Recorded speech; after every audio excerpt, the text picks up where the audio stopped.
So I'll start with this as the difference between like say like a culture and strategy a little bit. Culture to me is the water in the fish tank. So imagine an aquarium.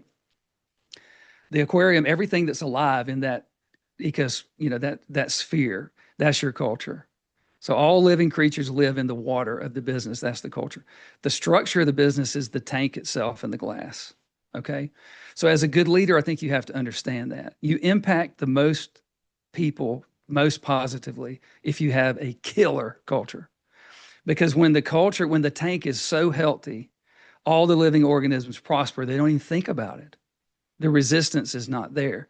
So I think one of the first elements of a leader is you have to realize what falls up, what I call falls up.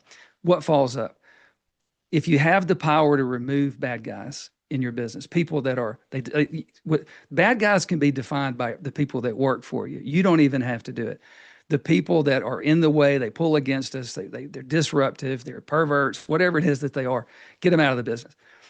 That falls up. So as a good leader, to have a culture that you don't want people fighting against each other, you've got to make what I call make the town safe. That's in the uncommon sense Western vernacular, right? Make the town safe. The next thing a good leader does is lowers the slope of the business treadmill. Okay. So these are Melisms. But you go to work and you go in some cultures and they've got people jacked up on rock climb. Like they don't remove obstacles. They don't approve things quickly. It's like, but everybody that works there is used to it. And you go in there and you're like, we don't have to live this way. So I'm going to make the town safe because I have the power to, and you don't. I'm going to lower the slope of the business treadmill. I'm going to remove obstacles. I'm going to approve things quickly. I'm going to eliminate red tape. I'm going to get rid of all the junk in my business that makes it hard to work here. The next part of leadership is you have to be sound strategically and with management. You've got to know how to structure your business and that sort of thing. And then eventually what good leaders do is they go first. They lead first, and that's where that best pledge comes in. It falls hard up.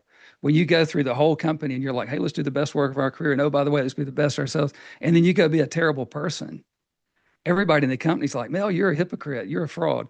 And so you have to live up to this stuff. You have to eat your own dog food. So I'll ask you, like how many companies have you been into and they have all the, the mission statements and the core values up, and then you go out with the leaders and in one night you're like, holy cow, you guys just broke 7 of your, key tenets of ethics or whatever. I mean, it happens all the time.